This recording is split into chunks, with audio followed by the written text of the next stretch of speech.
धनिया पुदीना लहसुन की चटनी खाने के बाद जो इसका बेनिफिट मिलता है, एसिडिटी को, जलन को तो ठीक रखेगी, साथ साथ आपकी हार्ट की कोई प्रॉब्लम नहीं आने देगी। और गोयल साहब, बहुत सी बार ये कहा जाता है कि अगर आपको एसिडिटी हो रही है, एसिडिटी की शिकायत है, तो आप ठंडा दूध पी लो। तो क्या ठंडा दूध पीना एसिडिटी में ठीक रहता है? अगर उसमें आप बेकिंग सोडा डाल लो, पी लो, क्या मजेदार। एसिडिटी या एसिड रिफ्लक्स की प्रॉब्लम होती है तो उन्हें इंस्टेंट रिलीफ के लिए आप क्या उपाय बताते हैं? 100 ग्राम हरड़, 200 ग्राम बहेड़ा, 400 ग्राम आंवला, और ये आपकी जो एसिडिटी है, जलन है, उसको ख़त्म कर देगा। अच्छा, अगर आपको बहुत ज़्यादा कब्ज रहती है, उसको उल्टा करो, आंवला 1, बहेड़ा 2, हरड़ 4, पेट साफ, क्योंकि हरड़ है तो पेट साफ। नमस्कार, स्वागत है आप सभी का हमारे इस पॉडकास्ट में। मैं हूं आपके साथ आमिर खान। आज फिर एक और नया पॉडकास्ट आप सभी के लिए हम लेकर आए हैं। आज के पॉडकास्ट में बात करने वाले हैं आपकी हेल्थ को लेकर। टॉपिक रहने वाला है हमारा एसिडिटी और एसिड रिफ्लक्स को लेकर। अधिकतर आप लोगों ने महसूस किया होगा, जब आप लोग खाना खाते हैं, खाना खाने के बाद अधिकतर कुछ लोगों को खट्टी डकारें आती हैं, जलन महसूस होने लगती है। वो लोग परेशान हो जाते हैं कि जैसे ही खाना खा रहे हैं उसके बाद उन्हें जलन महसूस होने लगी, खट्टापन उनको महसूस होने लगा। आखिर ये एसिडिटी की प्रॉब्लम क्यों बन रही है, एसिड रिफ्लक्स क्यों हो रहा है, आज के इस पॉडकास्ट में हम बात करने वाले हैं। और ऐसे 4 घरेलू नुस्खे भी आप सभी को बताएंगे जो आप अपनी रसोई में जाके कर सकते हैं और एसिडिटी और एसिड रिफ्लक्स से पूरी तरह से छुटकारा पा सकते हैं। क्योंकि आज के इस पॉडकास्ट के जो हमारे खास मेहमान है वो है सुभाष गोयल जी, जो हमें लगातार ऐसे घरेलू नुस्खे बता रहे हैं जिन्हें करने से हम अपनी हर बीमारी से छुटकारा पा लेते हैं। गोयल साहब, बहुत बहुत स्वागत है आपका। नमस्कार। आपका भी बहुत बहुत स्वागत, और जो दर्शक प्रोग्राम देख रहे हैं सबको मेरी तरफ से प्यार भरी नमस्कार, सत श्री अकाल, आदाब। गोयल साहब, जैसे मैंने शुरुआत में कहा कि आज हम बात करने वाले हैं एसिडिटी और एसिड रिफ्लक्स को लेकर। अधिकतर बहुत सारे लोगों की प्रॉब्लम रहती हो सकता है जो ये पॉडकास्ट देख रहे हैं, हमारे जो वीडियो देख रहे हैं, उनमें से भी किन्हीं लोगों को प्रॉब्लम हो। तो आपसे मैं यही जानना चाहता हूँ, ये एसिडिटी और एसिड रिफ्लक्स की प्रॉब्लम क्यों होती है, इसके पीछे क्या कुछ कारण है, आप हमें थोड़ा बताइए। कारण इसका बहुत बड़ा है। नंबर 1 तो ये ना रिलेटेड तो ये लीवर से होता है। एसिडिटी, जलन, खट्टे डकार, ये लीवर से। अगर लीवर सही से डाइजेस्ट कर लेगा तो क्या चीज़ रिफ्लेक्ट आएगी? कुछ नहीं आएगा। तो वो होता क्या है, तो लीवर से। पहले तो ऐसे पेशेंट को जिनको एसिडिटी है उनको अपना लीवर फंक्शन टेस्ट हमेशा LFT करवाते रहना चाहिए, हर 6 मंथ में करवाते रहना चाहिए। और इसको ख़त्म करने के लिए घरेलू बहुत उपचार है। एक तो धनिया पुदीना और ये अपना लहसुन, धनिया पुदीना लहसुन की चटनी। जी बिल्कुल। अरे क्या बात, खत्म ही ना होने दो। अच्छा गोयल साहब, मतलब जिसको सुनकर ही मुंह में पानी आ जाता है। आता है ना। हाँ जी बिल्कुल। और खाने के बाद जो इसका बेनिफिट मिलता है, मतलब आप सोच भी नहीं सकते। ये देखो, एसिडिटी को, जलन को तो ठीक रखेगी, साथ साथ आपकी हार्ट की कोई प्रॉब्लम नहीं आने देगी। वो गैस्ट्रिक प्रॉब्लम होती है, यहाँ भी आ जाता है पेन, कहीं भी आ जाता है, तो उसका बहुत ध्यान रखती है।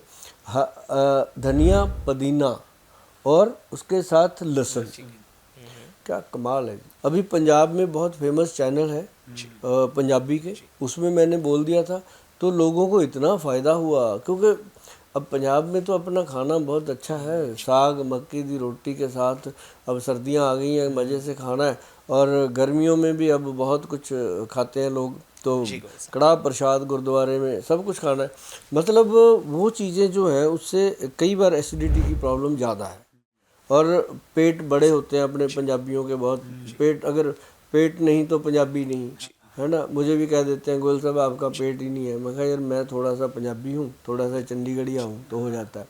तो लेकिन ये है कि जी बिल्कुल, एसिडिटी का सबसे बेहतर ट्रीटमेंट एक और बता दूं मैं आपको। एसिडिटी का इलाज तो बहुत बेहतर है और आपकी रसोई में है, बस कर लेना भैया। ये मत सोचना कि फ्री में मिल गई है, नहीं करना। फ्री में कुछ नहीं है, फ्री में तो सलाह मिली है। जो आप लेके आओगे धनिया पुदीना लहसुन, उसके ऊपर तो आपके पैसे लगेंगे ना, चाहे 10 रुपये लगे चाहे 20 लगे, है ना। तो डॉक्टर की फीस तो बची, तो करो। एक चीज़ सबसे बेहतर है, जीरा, अजवाइन और सौंफ, तीनों को इक्वल मात्रा में, तीनों को बराबर मात्रा में लेना है। जीरा, अजवाइन और सौंफ तीनों को। मैंने इसका नाम रखा हुआ है जकास, जो अनिल कपूर वाला है, खलास। तो मतलब जकास इसका, वो जकास मतलब एसिडिटी खलास। ये जीरा, अजवाइन, सौंफ के बीच में आता है कलौंजी। हाँ, JKAS, जकास, तीन चारों का एक शब्द आगे का लेके बनाया। तो ये क्या है मैं आपको बताऊं, ये बन जाता है जकास 44 का एक फार्मूला। घर पे बनाओ, अच्छे से बना के इसको करना क्या है, इसको तवे पे रोस्ट करना है। जीरा, अजवाइन, सौंफ मान लो, तीनों चीज़ें 30-30 ग्राम, 30-30 ग्राम लेकर के 10 ग्राम कलौंजी, 100 ग्राम हो गया मटेरियल। उसको तवे पे रोस्ट करो, अच्छे से सेक लो। सेक के उसको जब उसका धुआं सा निकले थोड़ा सा, तब उसको उतार के ठंडा होने के बाद पाउडर बनाओ मिक्सी में डाल। वो पाउडर इसलिए बनवाते हैं कि डाइजेशन में ठीक वो सही से मिल जाता है।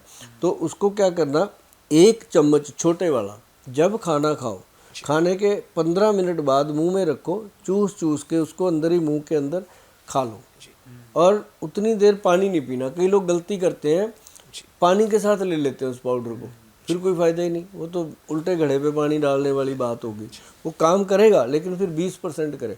अगर चबा के लेते हैं तो मुंह का जो सलाइवा बनता है वो पेट में जाता है, तो साथ साथ वो आंतड़ियों को रिलैक्स देता है। ऊपर से फिर नरम पानी या कोसा सा पानी, गर्म पानी पियो, हल्का सा, ज़्यादा गर्म नहीं, वो पी लो। आप देखेंगे कि 10-15 मिनट में आपको वो रिलैक्स मिलेगा। जो जहाँ इतनी जलन हो रही थी, इतनी ज़्यादा जलन हो रही थी कि इंसान का दिल ही नहीं लगता, किसी से बात करने को दिल नहीं करता और उसके काम छूट जाते हैं और गुस्सा चिड़चिड़ापन आता है, 15 मिनट में बॉडी रिलैक्स हो जाती है। जी जी बिल्कुल। अब इससे बढ़िया तो मुझे लगता है कि कोई भी चीज़ नहीं हो सकती। अगर हो सके तो थोड़ा सा बेकिंग सोडा जो है वो आप पानी में डाल के ले सकते हो और जल्दी उसका फ़ायदा मिलता है। अच्छा गोल साहब, ये नुस्खा जो आपने बता दिया, एक चीज़ मैं आपसे और जानना चाह रहा हूँ। बहुत से लोग ऐसे होते हैं उन्हें की एलर्जी होती है, अगर उनकी बॉडी में किसी भी फॉर्म में ग्लूटेन जाता है तो उनका एसिडिटी और एसिड रिफ्लक्स की प्रॉब्लम होने लगती है। तो ऐसे में हमें क्या ग्लूटेन को छोड़ देना चाहिए, या जो ये नुस्खा आपने बताया ये हमें करना देखो, चाहिए? ग्लूटेन तो उनको छोड़ना ही चाहिए।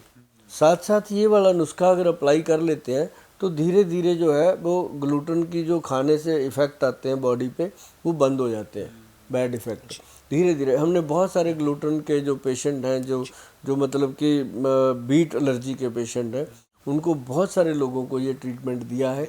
और साथ में हमने उनको ये भी बताया कि आप लोग क्या नाम लेते हैं उसको, व्हीट ग्रास, उसका जो पाउडर आता है व्हीट ग्रास का, उसको कहा जाता है कि 1 चम्मच सुबह सुबह गर्म पानी में घोल करके रख दो। जब वो पानी पीने लायक हो जाए, 5-10 मिनट में हो जाता है, तब उसको दोबारा से हिला के घोल के सिप कर करके पियो और वो कमाल का रिजल्ट कर। अच्छा गोल साहब, ये जो आप बात कर रहे हैं व्हीट ग्रास की, इसे लोग आमतौर पर हम देखते हैं कि अपने घरों में, अपने गमलों में भी उगा लेते हैं। तो मतलब ये जो जौ होता है उसी से किया जाता है? कनक, जैसे मैं बताता हूँ इसका, लो बात करिए, आपको मैं बताता हूँ हमारा जो पंजाबी स्टाइल है। आप 10 गमले ना, आप 20 गमले ले लो, जी जी जी। पूरे 20 गमले लिए। आज पहले गमले में कनक बो दो, ठीक है। फिर उसके बाद कल को दूसरे में, परसों को तीसरे में, ऐसे करके 21वें दिन जब आप 21वें गमले में डाल रहे होंगे, वो पहले वाला तैयार हो जाएगा। जी उसको काटो, छांटो, फिर उसमें दोबारा बो दो। वो सर्कल आपका 20 दिन के अंदर तैयार हो गया, जी जी है ना। और 20 दिन पहले मार्केट से ले लो बीट ग्रास का डब्बा, एक पाउडर खा लो। तो वो जो ओरिजिनल तैयार होता है उसको ऐसे उखाड़ दो, मिट्टी में से उखाड़ के अच्छे से मिट्टी झाड़ के सारे को वॉश कर लो विद उसके रूट प्रॉपर। उसको फिर अच्छे से साग की तरह काट लो, काट काट के उसको मिक्सी में डालो, ग्राइंड करो, उसके अंदर आधा गिलास पानी डालो, फिर ग्राइंड करो, फिर उसका जूस निकाल के पियो, मज़ेदार। बिल्कुल साहब, जो अभी आपने बात करी, मैं अपने दर्शकों को भी बता दूं, जो व्हीट ग्रास की हम बात कर रहे हैं, आपने जो बताया है, जो वेजिटेरियन होते हैं लोग, उनके लिए B12 का सबसे अच्छा सोर्स माना जाता है व्हीट ग्रास। सबसे अच्छा। आपका HB अगर 9 ग्राम है ना, 1 महीने के बाद चेक कराना, 11 आएगा। जी जी ये HB बढ़ाता है, B12 का तो है ही है। और ये अगर आप घर में बना लोगे ना, आप समझो सेहत की फैक्ट्री लग गई आपके घर में, पूरी फैमिली इसको ले सकती है। तो लेना चाहिए। मैं कहता हूँ छोटे बच्चों को तो जैसे पहले हमारी दादियाँ माएँ कूट कूट के खिलाती थी ना, ऐसे चाहे उसको पहले डांट के खिलाओ थोड़े दिन, वो धीरे धीरे उसको बच्चे को आदत पड़ जाएगी, उसकी ग्रोथ अच्छी होएगी, सेहत अच्छी होएगी, हाइट अच्छी होएगी। तो ये चीज़ अगर बन जाए, भाई मैं तो पूरा जोर दे देता हूँ एक चीज़ के ऊपर, क्योंकि मुझे उसके रिजल्ट पता है, जी जी। इसलिए। बाकी आपकी मर्जी, आपने वीडियो देख रहे हो, आप अपना समय भी दे रहे हो, सब कुछ कर रहे हो, बस बाद में ये मत लिखना कि नाइस वीडियो, कुछ करके फिर थैंक यू लिखना। लेकिन गोयल साहब, जैसा आपने अभी कहा कि एसिडिटी का लिंक लीवर से भी होता है, तो मतलब कॉन्स्टिपेशन या इनडाइजेशन भी एसिडिटी का एक मेन कारण हम लोग मान सकते हैं? जो कॉन्स्टिपेशन है ना जी, वो तो एक अलग मैटर है।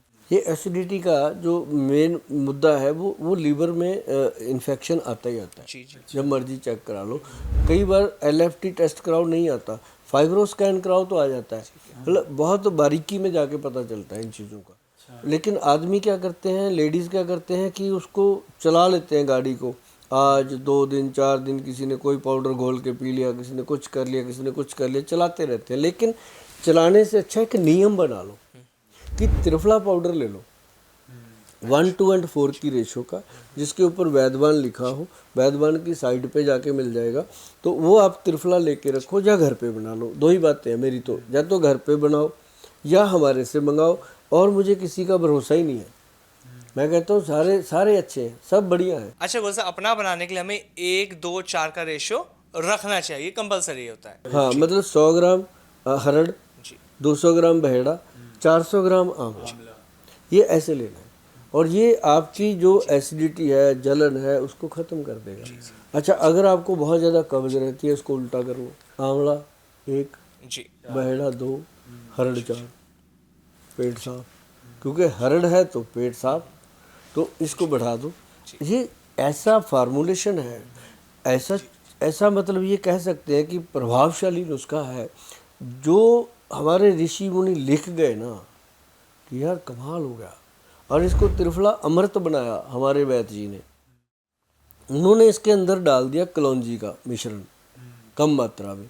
जब वो डाला ना, तो जिन लोगों को त्रिफला खाने से थोड़ी बहुत दिक्कत होती थी कि त्रिफला कई बार ज़्यादा लूज मोशन कर देता है, कई बार पेट दर्द करता है, कई बार बहुत अच्छा डाइजेशन करता है, तो उसमें डाल दिया कलौंजी।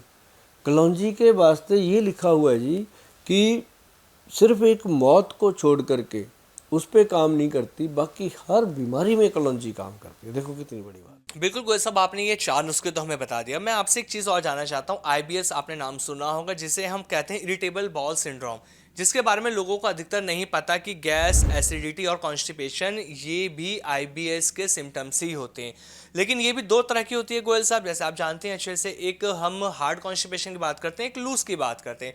लेकिन इसमें लोग क्या करते हैं, त्रिफला का इस्तेमाल करते हैं। तो मैं आपसे ये जानना चाह रहा हूँ कि जो लोग त्रिफला का इस्तेमाल कर रहे हैं IBS की इस प्रॉब्लम में, क्या वो ठीक है उनके लिए? त्रिफला उसको हमेशा रात को खाना चाहिए। जी रात को खाएगा, सुबह उसका पेट एक बार साफ बिल्कुल होगा। गोयल साहब। धीरे धीरे जो त्रिफला है उसको कंट्रोल कर लेता है। और त्रिफला से जो सफाई होगी उसके बॉल की, वो मतलब और कोई चीज़ कर नहीं सकती। उसको खाना चाहिए 1, 2 और 4 का। अच्छा। हाँ, और जिसको कब्ज होती है उसको खाना चाहिए 4, 2 और 1 का। उल्टा कर दो इसको। मतलब ये एक अपने आप में महत्वपूर्ण चीज़ है। और एक ना वो आती है जिनका पेट ज़्यादा लूज रहता है, उनके लिए कुटज घन बटी, कुटज, वो ले सकते हैं। वो अगर थोड़े दिनों के लिए ले लें साथ में, तो त्रिफला भी अपना काम कर जाता है, वो भी काम करता है। और गोयल साहब, बहुत सी बार ये कहा जाता है कि अगर आपको एसिडिटी हो रही है, एसिडिटी की शिकायत है, तो आप ठंडा दूध पी लो। तो क्या ठंडा दूध पीना एसिडिटी में ठीक रहता है? अगर उसमें आप बेकिंग सोडा डाल लो, ठीक है। पी लो, क्या मज़ेदार, तुरंत। अच्छा गोयल साहब, बेकिंग सोडा, नींबू, मतलब जो भी मार्केट में मिलता है उसे हम अपने घर में बना सकते हैं आसानी से? उसमें बेकिंग सोडा है, नींबू का साथ डाला हुआ है, बस डाला और पिया, घोल दिया, और वही घर पे बनाओ, मज़ा लो। और बेकिंग सोडा ला के रखो अपनी डब्बी में। हाँ, ये ज़रूर है कि उसका जो रिज़ल्ट है वो आपको इतनी जल्दी मुझे नहीं लगता किसी और चीज़ का आएगा। वो तुरंत इंस्टेंट रिलीफ देता है। और उसके बाद अपना त्रिफला का रूटीन जो है वो बराबर बना के रखो। और जीरा, अजवाइन, सौंफ जो है, साथ में थोड़ी सी कलौंजी मिला के जो पाउडर मैंने बताया, उसको अगर आप लाइफ टाइम भी ले लोगे, सिर्फ हफ्ते में 1 दिन छोड़ना, जो भी हम नुस्खे बताते हैं हफ्ते में 1 दिन छोड़ने भी हैं, और कम से कम किसी वैद्य की सलाह भी लेनी है, या घर में किसी बड़े बुजुर्ग की सलाह लेकर के इन नुस्खों को अपनाया करो, ताकि इनका फ़ायदा आपको पूरी तरह मिल सके। अच्छा गोयल साहब, एक लास्ट चीज़ और आपसे जानना चाहता हूँ। मुझे नहीं लगता कि आपको एसिडिटी या एसिड रिफ्लक्स की प्रॉब्लम होती है, क्योंकि आप लोगों को जड़ी बूटियाँ खिलाते हैं। लेकिन एक चीज़ मान लीजिए, अगर आपके रिश्तेदार या मिलने जुलने वालों को एसिडिटी या एसिड रिफ्लक्स की प्रॉब्लम होती है, तो उन्हें इंस्टेंट रिलीफ के लिए आप क्या उपाय बताते हैं? हम उनको इंस्टेंट रिलीफ के लिए देते हैं हिंग बास्टिक चूर्ण, जी। इमीडिएट 1 चम्मच खिलाते हैं डाउन। गुल साहब, कहा जाता है कि हींग वास्तक चूर्ण जो है, या तो आप 1 चम्मच लें या फिर एक जो रोटी का निवाला होता है उसमें जितना चूर्ण आ जाए उससे आप निगल लीजिए। उससे एसिडिटी या एसिड रिफ्लक्स की प्रॉब्लम नहीं होती है। मतलब ही नहीं पैदा हो सकता कभी जिंदगी में। चाय पीते हो, चाय से पहले 2 सिप पानी पी लो, कभी एसिडिटी नहीं होती। अच्छा गोयल साहब, एक चीज़ और आपसे मैं जानना चाहता हूँ, जब हम घरेलू नुस्खे की बात करते हैं किसी भी बीमारी को लेकर, तो आयुर्वेद के अंदर परहेज बहुत इंपॉर्टेंट रोल प्ले करता है। तो अगर किसी को एसिडिटी की प्रॉब्लम और एसिड रिफ्लक्स की प्रॉब्लम और ये घरेलू नुस्खे जो आपने बता दिए, और अगर जब हम परहेज की बात करते हैं तो किन किन चीज़ों का खान पान के अंदर हमें परहेज करना चाहिए जिससे कि ये प्रॉब्लम हमारी ठीक होनी शुरू हो जाए? उनको मुझे लगता है कि कोई परहेज नहीं करना चाहिए, जी। उनको बस इसका इलाज करते रहना चाहिए, क्योंकि परहेज इसमें सारे ही हैं, फिर वो खा ही नहीं सकेगा कुछ। जी। अच्छा। हाँ, क्योंकि जो भी खाएगा उसी ने रिफ्लेक्ट। अगर वो ये चीज़ें घर की चीज़ें हैं, साथ में मान लो यही बात आ गई आपकी कि जैसे हम तो इसको ऐसे बताते हैं हमारे वैद्य कि 1 रोटी खाओ, उसके बाद हिंग बास्टिक चूर्ण का 1 चम्मच खाओ, बाकी खाना खा लो। हमारा ये बताने का है, और आपने बताया वो और भी अच्छा लगा मुझे तो। लेकिन हमारे जो वैद्य हैं वो बताते होते हैं कि भाई पहले थोड़ा सा भोजन खा लो, फिर ये पाउडर खा लो, मुंह में रख के पानी पी लो, फिर बाकी बचा हुआ खाना खाओ। तो वो एक ये खाने के बीच में लेना सबसे बढ़िया है। और अगर ये आप लेते रहोगे तो मुझे नहीं लगता कि एसिडिटी आपको या आपके किसी पड़ोसी को भी हो जाए। गोयल साहब, ये भी कहा जाता है कि हमारे सोने की दिशा पर एसिड निर्भर करता है कि हम किस दिशा में कैसे सो रहे हैं, तो इसके बारे में थोड़ा सा आप बताइए। हमेशा कहते हैं कि लेटना चाहिए उसको भगवान विष्णु जी की तरह लेफ्ट पे, बिल्कुल गोयल साहब। जी। और उठना जब है उसने तो राइट होकर के, अच्छा। राइट करवट ले ले, 2-4 मिनट लेटे रहे, फिर उठे, फिर उठ करके भगवान का धन्यवाद करें कि आज की सुबह फिर दिया आपने, आज एसिडिटी मत देना, फिर कुछ ना कुछ फायदा होता है, तो ये चलता रहेगा। अच्छा गोयल साहब, मैंने ये भी सुना है कि अगर एसिडिटी की किसी को प्रॉब्लम है और वो ठीक नहीं हो रही है तो मूली बहुत ज़्यादा फायदेमंद होती है, क्या ये सच है? मूली मैं बताता हूँ, एसिडिटी के अंदर अगर दुनिया में कोई चीज़ काम करती है वो सिर्फ मूली काम करती अच्छा जी। है। अब बहुत लोगों को हम बताते हैं मूली, वो कहते हैं सर मूली तो हम खा लें, उसके बाद गंदी गंदी गैस निकलती है, बिल्कुल गोयल साहब। बैठा नहीं जाता 10 लोगों के बीच में, ऐसा हाल होता है कि उठ के जाना पड़ता है। हाँ, जी। तो हम उनको बताते हैं कि इसको खाने के तरीके हैं भैया। अब ये थोड़ी है कि मूली को कद्दूकस करो, परोठियाँ खा लो, तो फिर तो होएगा ही काम। मूली को क्या करना, ये नुस्खा जितने भी लोग सुन रहे हैं एक बार जरूर कर लेना। जब आप कर लोगे आप बोलने से रह नहीं पाओगे कि थैंक यू गोयल साहब, बोलना पड़ेगा। क्यों? क्योंकि ये वो एसिडिटी को ख़त्म करता है जो सालों से चली आ रही। जी। अब जो पहले मैंने बताई हैं चीज़ें सारी एपिसोड में, वो एक तरफ, ये अकेला एक तरफ। क्या कि मूली को रात को छिलका उतारो, छील के अच्छी तरह से बीच में से 4 फाड़ कर लो, उसको इस तरह बना लो कि वो हैंग हो जाए, या उसके छोटे छोटे उंगली के साइज़ के, फिंगर साइज़ के पीस काट लो, काट के उनको छलनी में रख लो, चाहे आटा छलनी में रख लो, चाहे उस तरह का कोई पुराना छलनी ले लो, उसमें रख के उसको सिंधा नमक लगा दो। वो नमक लगा के उसको ऐसी जगह रखो कि वो पानी उसका निकल जाए। सुबह तक वो पानी निकल जाता है उसका पूरा, जिसने गैस बनानी थी अंदर गंदे वाली, तो वो निकल गया। सुबह उसको अच्छे से वॉश कर लो, नमक उतार दो, फिर उसको कुछ नहीं लगाना, ना नमक ना नींबू, फिर नहीं लगाना। फिर उसके पीस उठाओ, चबा चबा के मुंह में पानी बनाओ, खाते जाओ, पानी बनाओ, खाते जाओ। भाई साहब 3 दिन, अच्छा जी। जिसने भी 3 दिन खाया उसने दोबारा एसिडिटी का नाम नहीं लिया। अच्छा। ये बात आपने पूछी मूली की, तब मेरे को ध्यान में आया। बाकी सारी चीज़ें एक तरफ, ये एक तरफ, पहले करके देख लो मूली वाला, आप कमाल मानोगे। तो एक बात कहूँ कि तो 10 रुपए में एसिडिटी ठीक हो जाएगी। हाँ, 10 रुपये में क्या, 10 रुपये में पूरे परिवार की, छोटे छोटे पीस हैं, सभी खा लेंगे मतलब पूरा परिवार सेटिस्फाइड हुआ। जी जी। ये ग्रंथों का योग नहीं है, ये विद्वानों का योग है, ये आम प्रचलित योग है जो सदियों से चला आ रहा है। बिल्कुल गोयल साहब, जिस तरह से आपने जो नुस्खे बताए, घरेलू नुस्खे जो अपनी रसोई से हम कर सकते हैं, जो लोग परेशान हैं एसिडिटी को लेकर और एसिड रिफ्लैक्स को लेकर, उन्हें पूरी तरह से लाभ मिलने वाला है, क्योंकि हेल्थ को लेकर लोग बहुत ज़्यादा परेशान हैं, उन्हें प्रॉपर ट्रीटमेंट नहीं मिल पाता, उन्हें घरेलू नुस्खे नहीं मिल पाते। लेकिन हमारे प्रोग्राम से, हमारे इस पॉडकास्ट से आपके घरेलू नुस्खे जो उन तक पहुँच रहे हैं, बहुत ज़्यादा फायदा, मतलब लोग बहुत लाभ आ रहा है। गोयल साहब, कमेंट आते हैं लोगों के, लोग बताते हैं कि उनके आपके जो नुस्खे थे उन्हें करने से उनकी बीमारियां ठीक हुई हैं। हम इंतजार करेंगे लोगों के कमेंट का कि अगले टॉपिक पे हम किस पे बात करें। गोयल साहब, आपका बहुत बहुत धन्यवाद, आपने इतनी अच्छी जानकारी दी, इतना सब कुछ आपने हमें बताया। Thank you ji so much. धन्यवाद। नमस्कार गोयल साहब।